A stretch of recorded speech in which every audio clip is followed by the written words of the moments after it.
5 cloves of chopped garlic. Wala akong unsalted butter, kaya ito ang gagamitin natin. Classic. Ayan. Softened na siya. Then, meron tayo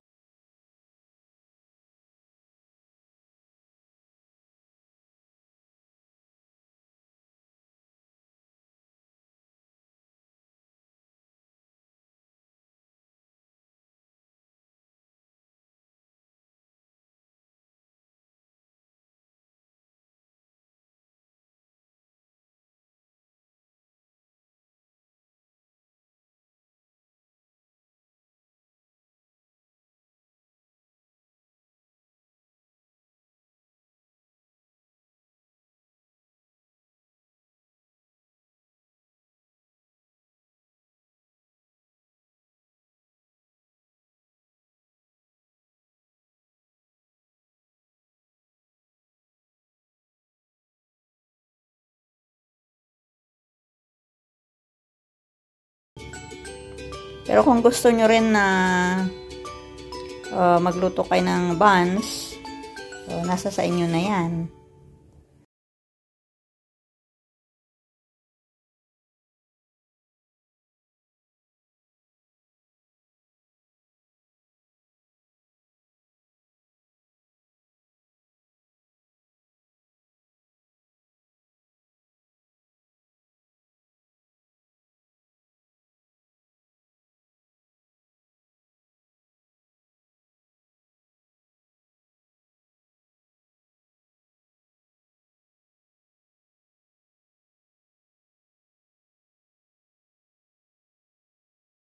Yung 6 pieces na ganito, I think it ranges from 250 pesos to 300 yung isang box ng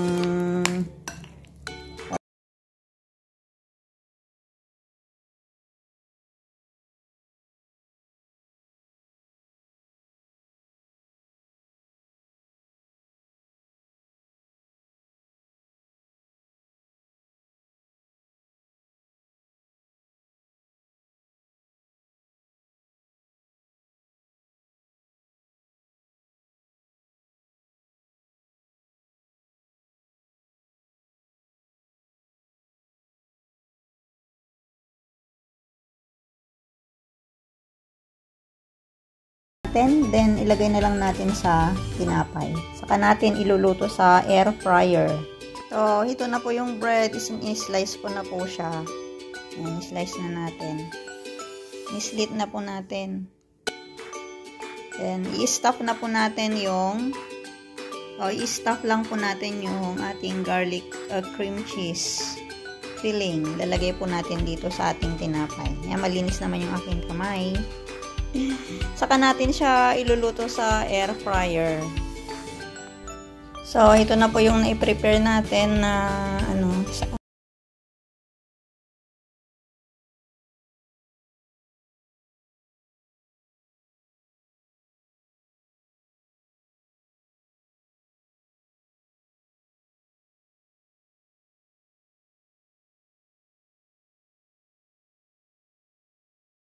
filling na ginawa natin.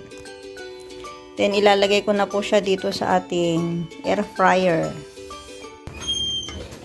So, ito, ilalagay na natin siya sa ating air fryer. 3 lang pala.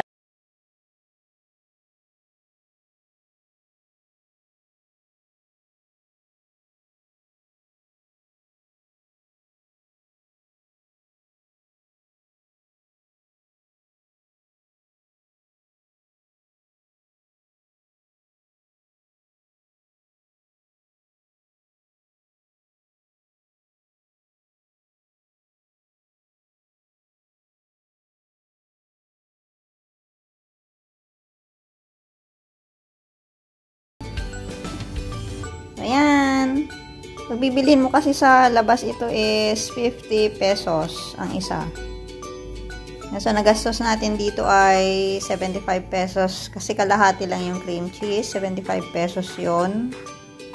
Yung butter, mga 25 pesos.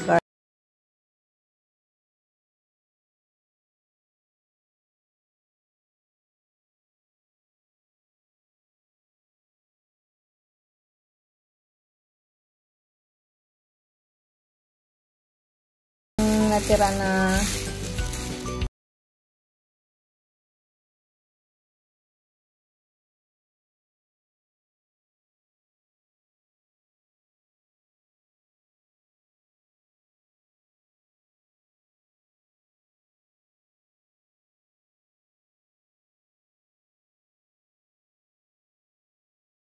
ayan, kainan na. Ito na yung ating finished product.